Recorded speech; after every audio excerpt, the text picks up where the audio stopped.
Hi, everybody, and welcome to our Spotlight Soloist Series with the Etobicoke Philharmonic Orchestra. So today I'm thrilled to be speaking with world-renowned pianist Michael Berkovsky, who will be performing Rachmaninoff's Rhapsody on a theme of Paganini, with us on October 17th, Friday, October 17th. Michael is not only an accomplished performer, but he's also a celebrated educator and serving on the faculty at the Royal Conservatory of Music at Glencoe School and the Taylor Academy. Welcome, Michael. Let's jump right in. How are you? I'm great. Thanks for having me, Wendy. Oh, well, thanks so much for joining us. And you are here in town in Toronto, but you're going to be taking off soon for China. Yes, I have 2 more weeks in town, and then I'm off for some teaching and performances in various cities in China. Great, great. Well, it's wonderful, and I'm really glad that we're doing this interview together. It should be really exciting for all to watch and listen that are interested in learning more about you. So, you're originally born in Uzbekistan, which is part of the former USSR. It's only us old people that would know what the USSR means.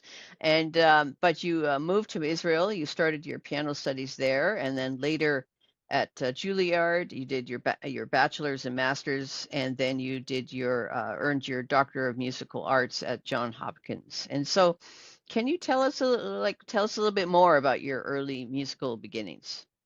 Um, I was drawn to the piano already early on. My mom says that I learned to play a little bit before I learned to talk, and I was picking up tunes on the piano very quickly.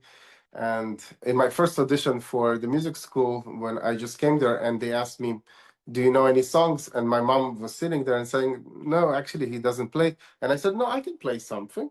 And I played this nursery song, da da da da da dum, dum. And my mom was surprised that I actually knew all the notes for this. I was just picking notes by ear. And I remember that I got into this quite quickly. I was really immersed in this, and I started practicing. Uh, let's call it above average, the half hour a day or 1 hour a day, quite early. I did start piano quite late for today's standard. Yeah. I began at age 8. And did most of my studies in Israel with an amazing teacher, Natalie Litvinova. And then I pursued my studies in Juilliard, where I studied with a few really, really incredible mentors. Ilya Itin, I studied with him through the years, and we remained friends until now. Julian Martin and Veda Kaplinsky were my main teachers at Juilliard. I also took lessons later on a little bit with Leon Fleischer, Alexander Slobodyanik, and then for my for my doctorate, I studied with Young Hee Moon at Peabody. Right. Well, out of that whole list, I do recognize one name, but it's great because it's a whole other world when you think of the piano faculty world. I'm a retired professional horn player, but it's so interesting. And it really is a wonderful instrument, and we're going to have a great conversation today about all the wonderful things. So you mentioned your teachers and mentors who shaped your career.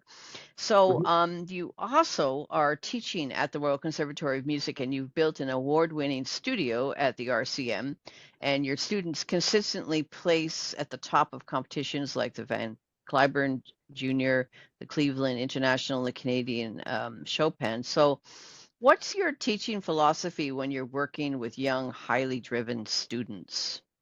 Well, number one is I have to give the credit to my bosses at RCM, Barry Schiffman and James Agneson, and our new president, Alex Brose, that have really built an incredible program that's truly world class, which provides the most talented kids not just access to incredible teachers because they meet me, but they also meet internationally renowned pianists who come for master classes at our school. And they get to perform in incredible venues. We have students playing in Kerner Hall, Mazzolini Hall, Temerty, and playing the finest instruments. So that's a big, big advantage for them. Uh, I don't know if I have a secret. I think the secret is to make sure that the kids are enjoying it. and for each child to maybe help them find their inner voice, or what is it about the piece that draws them in. And maybe as a teacher, if you get to know enough each student, you will find their strengths and, of course, weaknesses. And in competitions, it's sometimes really smart to hide your weaknesses. So maybe Cool. there. That's So that's good tip. That's a good tip. Yeah. sometimes it doesn't always work, but I try to match the repertoire with the students that I work with. I have a very close relationship with a lot of my students and the families that are in my private studio as well as at the Taylor Academy. So, they say it takes a village to raise a child, and that's how I see it as well. A lot of my Yeah. students, they will Yeah. get to know my friends and That's concerts in town. Yeah. that's wonderful. That's wonderful. So, your students have recently earned 5 of the top 7 awards at the Canadian Chopin competition. And what is there's one specific thing that contributes to that level of success? Is that along with what you just mentioned with the getting to know and looking for their strengths and weaknesses, and it takes a village? I, in music, there are three important things. That is discipline. You have to be working really hard. There is talent, and then there is luck. Yeah. Uh, so I don't know which one plays a greater role. I think at different times, It's different it factors. well, it's really quite interesting because I too have taught over the years, and do you have you found that there is a difference in kids now than compared, like how many years have you been teaching now? Close to 20 years now. Yeah, so Oh, 20 years ago we didn't have a cell phone. We didn't have internet really, so to speak. We yeah. had we had barely a cell phone and certainly barely an internet. So the distraction factor with kids compared to 20 years ago to today. Well, the distraction factor, yes, it can play a role, but also the internet contributed a lot to kids finding out early on who their competition is, and they're trying to sort of outdo each other and say, "Oh, Ah, I know this kid. He played such and such concerto at age 10. I want to do it when I'm 9." So, ah, mm, okay. there are some So, benefits to so it. the comp the so competition is a very important factor in the piano world. Uh, Competition, but also the exposure to high level performances. I mean, Right. today you can be anywhere in the world and you can listen to Martha Argerich, Yuja Wang Lang Lang in your living room anytime. Yes. And that certainly influences the young generation. And you can see that the average level, especially in our town, like Toronto for me, is what we have in music is crazy. I don't know in other fields, but in piano, the level in the last 20 years has risen almost meteorically. It's really impressive. And Wow, that's that's great. why we have a lot of international competition winners in town. So, That's yeah. that's amazing. That's amazing. So, how do you balance your performing career with your teaching commitments? Ah, that's a tricky issue. And not just performing and teaching, but also family life. I have 2 kids. Um, I try to find a little bit time for practicing between students, sometimes literally in the 10, 20 minute break or after my kids go to sleep. When I have performances, I will try a little bit maybe to cancel or move some of my students with my friends so that I can focus a bit more for my performances. But it's a difficult time management, and what I find is that I'm just not getting more hours, but I'm just getting more efficient. So trying to make sure that even if I have a lesson, but maybe if I had more time and I could do the lesson in 2 hours, I try to explain everything I have to explain in 1 hour or a half Right. hour. And same Yeah, goes for my being practice. being really efficient with your time and being efficient Yeah, with, yeah, I call it smart practicing, that's because right. as Yeah. a brass player, you have a very limited amount of lip. You can't practice for 7 hours. Impossible. So that's it. That's very interesting because it's a complete different kind of approach Yeah. than your classic orchestral instrument. And do you find that teaching keeps your own playing sharp and offers you new perspectives? Oh, absolutely. You know, sometimes I would be practicing and I will get stuck on a passage and I'll do some things, practice different ways. And then after a while, I'll stop and I go like, Michael, if you were, you know, a student and Michael Berkovsky was sitting here, what would you tell him to do to practice this? And I'm like, I don't want to do now hands separately or separate these voices, but I really have to do it. So, you know, it makes you realize that the solutions you're giving to your students, they're pertinent to your own problems too. You know, It's I yeah, always tell students practice slowly, but then when they leave my house, sometimes I forget I have to do it too. And y- yeah, practice what you preach. yeah, It's practice kind what of you like preach. the older I get, the more I realize I'm becoming like my mother. So that you just That's what it is. what Yeah. just you should have just done what she suggested to you 40 years ago.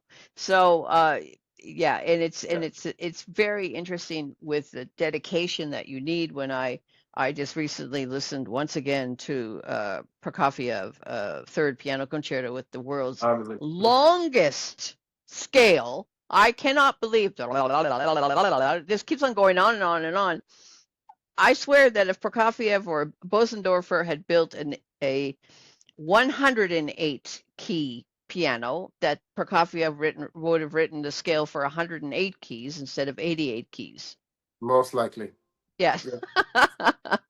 So moving on, we're speaking of Prokofiev or Russian composers with Rachmaninoff, Rhapsody on a theme of Paganini, which you'll be performing this incredible work on Friday, October 17th with the Etobicoke Philharmonic. What drew you to this piece? What does it mean to you personally, and have you performed it with other orchestras before? Uh, Not just the concerto. I somehow always felt more closeness with Rachmaninoff in particular. I remember when I was younger, and sometimes I would get asked in interviews, which composer do you love the most? Uh, Without thinking too much, somehow Rachmaninoff's music felt very close to me. I don't know if it's because of the melancholic, nostalgic tones in this, the incredible romantic harmonies. I played at this point all his piano concertos, and Rachmaninoff Paganini is an exception in the kind of his concerto repertoire. Maybe even just in the general Rachmaninoff repertoire, that it's a happy piece. And in Yeah. Rachmaninoff, you don't get too many pieces that are just happy start to finish. It's a Yes. festival of sound there. So everybody knows how incredible the 18th variation is.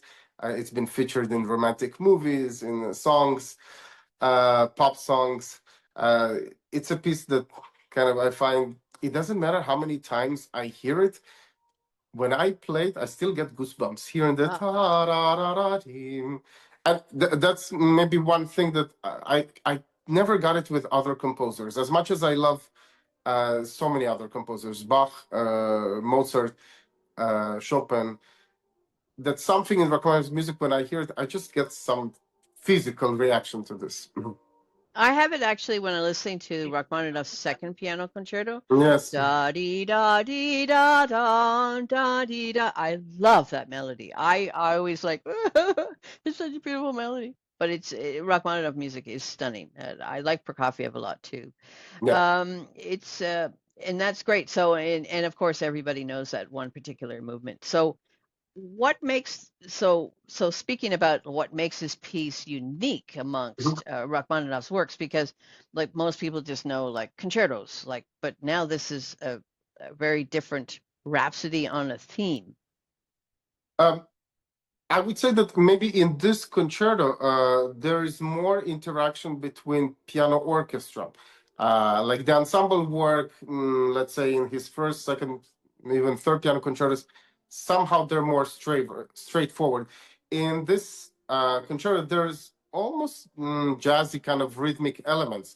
It's a bit jagged, especially in the second half. There's lots of challenging rhythmic elements where you really have to count, otherwise everybody's in trouble. Uh-oh. Um, so the level of virtuosity is also fun and challenging to work on. It's nice to get some passage that you And have to figure out. Mhm. do you feel like is it more like the piano is part of the orchestra, whereas with your concerto, it's like solo part, orchestra part, solo part, orchestra part. Yeah, This is much more intertwined. that's right. It's almost like chamber music for a Right. lot of it. Ah, There are parts where the piano plays just the atmosphere or the rhythmic section. Yes, of course, we have melodies, there are piano cadences, but it's very closely knit with the orchestra texture. right. So let's just move on to the next section where we're going to explore the variations. So the piece is famously contains 24 variations Mhm. of Paganini's Caprice number 24. Do you have a favorite? You just mentioned that you had, is that your favorite variation, number 18? Oh, of course. When you play it, you just wait until you get to that variation. Yes. Um, Yeah. I love the ending there as well. And maybe even the variation. I think what makes 18 special is the way he gets into 18. So the way he sets up 16, 17 with these dark, murky colors as if you're walking through some sorts of dark forest. And then suddenly you find yourself in heaven when you've reached this magical D flat major. It makes variation 18 even more special. And the original Paganini piece, was it written for violin or is it just what is the, like it's a theme on the, from Paganini. So what's the original work from No, Paganini? that's the as far as I know, that's the magician of violin, Niccolo Paganini, wrote this in Yeah. Italy, early 19th century, and I Yeah. believe It's that that's just his based on original his, theme. Yeah, based that's on his him. original. Right. Yeah. Oh, that's very, very interesting. And the so the uh let me just see. So the technical and emotional challenges, what would be the most challenging part of the piece when you're playing this live with orchestra? You mentioned Mm, about this one section where we had to really count. anytime that you play with more people on stage than just yourself, you have to learn to listen and you Yes. have to learn to adjust to things, the colors, and sometimes with orchestras, and it doesn't matter what caliber orchestra is. Uh, there are surprises on stage. Somebody will come a little bit later, and you have to know to react very quickly, which is what makes a live performance so much more exciting than just listening on YouTube. Because on YouTube, that's a good performance. It's there. Yeah.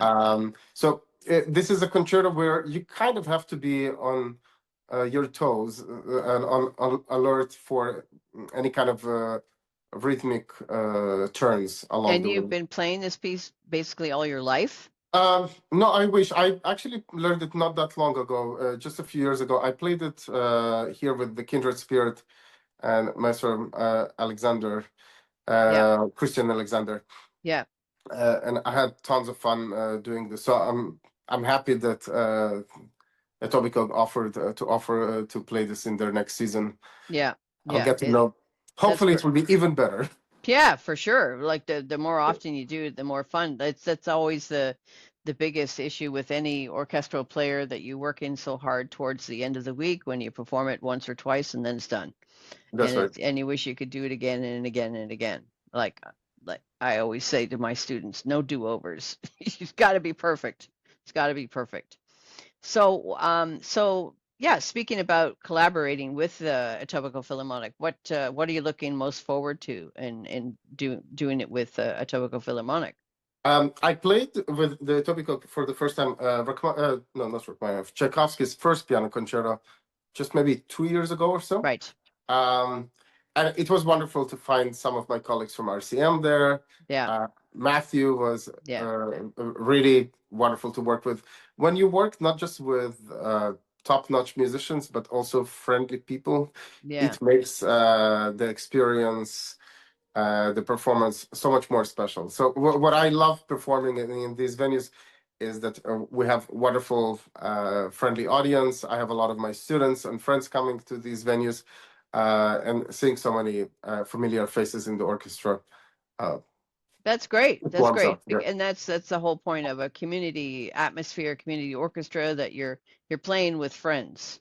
That's right. Yeah. So just circling back to advice for young pianists, for students and aspiring pianists that are watching, for example, or grandparents that are going to perhaps suggest that their grandkids start playing piano or learning piano. What advice would you give on interpreting complex romantic repertoire like this?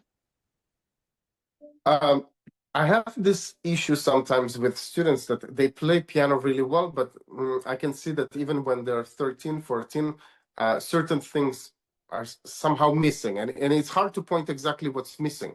In arts, we have many things that they're kind of unsaid, unspoken. And what it is you have to get more life experience. And I always encourage my young students, no matter how much you practice, if you don't know what it's like to travel to a new place, if you have not read enough novels, romances, fantasies, watching movies, going to plays, enjoying a night at the opera with your friends, meeting new people, all of those experiences shape the way you connect with the piece, the way that you can express your emotions. I even tell students things like volunteering in local events in our town. It can be in churches, it can be in retirement communities. The human connection is so important in understanding what the meaning behind those pieces is, that no amount of practice can sort of help you get there. So live life, and hopefully you live a productive life, and you'll get to appreciate a lot more of these pieces.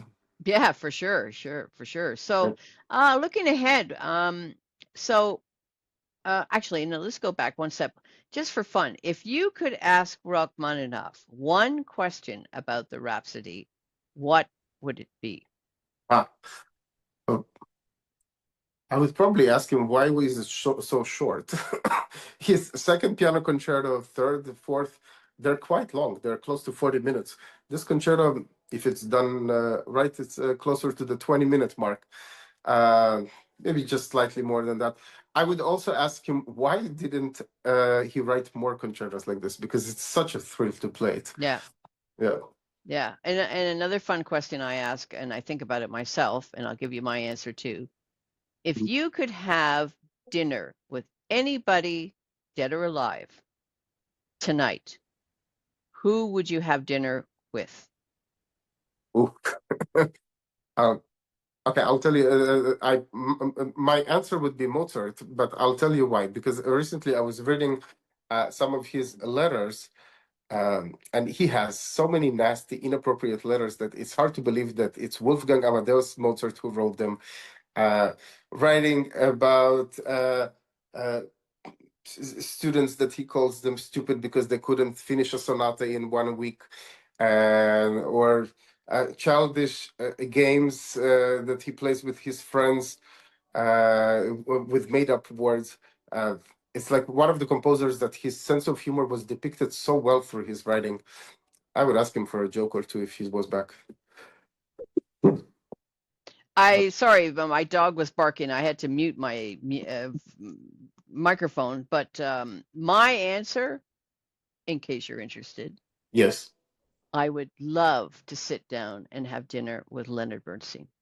Ah, Leonard, of course. He's the greatest storyteller of all times. Well, that's it. And Yeah. that's why I'm like, yes, Mozart, yes, Mahler for sure.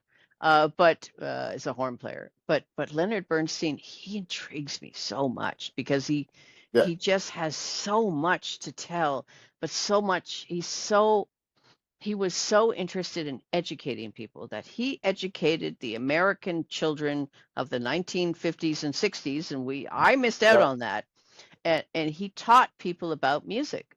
He was No, so passionate. he was a man of many hats. He was an incredible performer, conductor, composer, editor.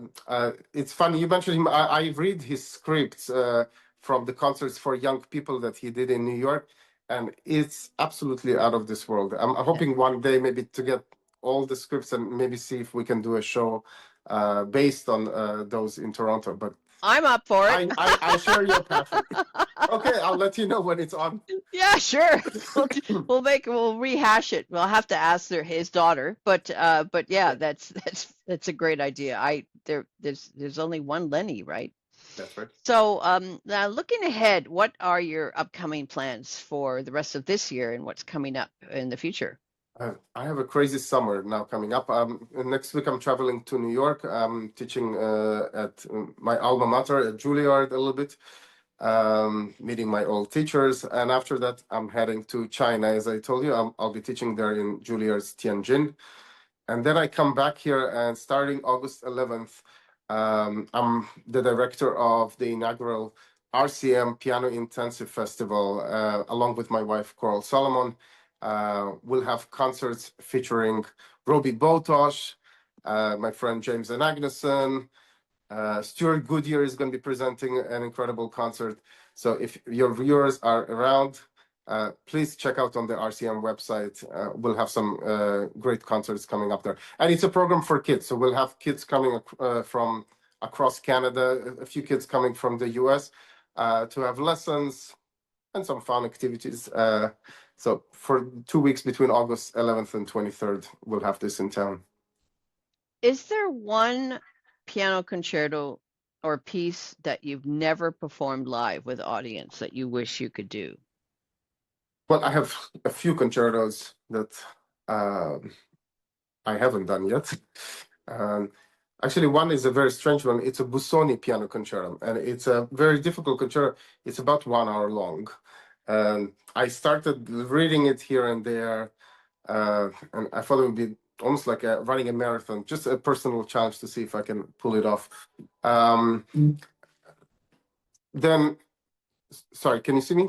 Yep, I can see you. Yep. Oh, you turned the camera. Oh, there. No, Okay, good. yes. Yeah.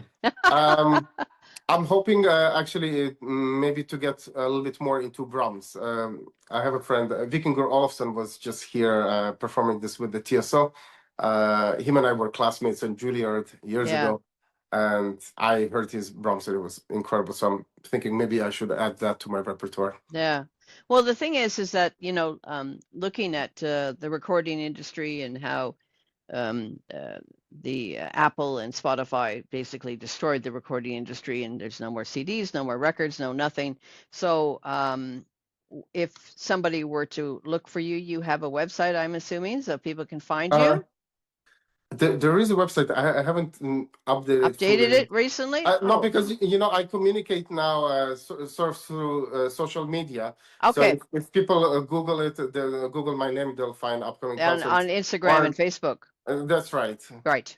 Right. Oh, that's great. That's great because I'm sure that a lot of people will want to look up your recordings and what's available and what you're doing with students and things like that. Well, I think this has been a wonderful, wonderful interview, and I think that it's going to be a fantastic performance for the opening of the 2025-2026 season with the concert on Friday, October 17th, where you're going to be performing the Rachmaninoff Rhapsody on a theme of Paganini.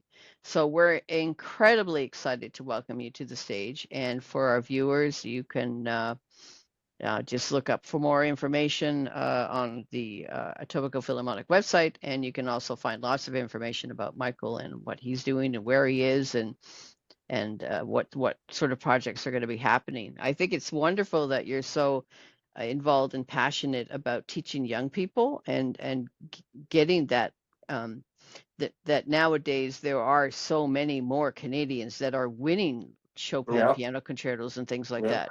And that is great, and that it's not only Juilliard now, it's also the Royal Conservatory, the RCM here. absolutely. And that it's possible to really, really study with some fantastic teachers like yourself that are sharing all of these great things. So thanks so much, Michael, Thank you for so for much. I look joining us, forward. and we'll get this interview out once I finish editing out my dog barking, and then Okay. we're looking forward to seeing you in October. Thanks so much, Wendy. Have a great Thank weekend. you.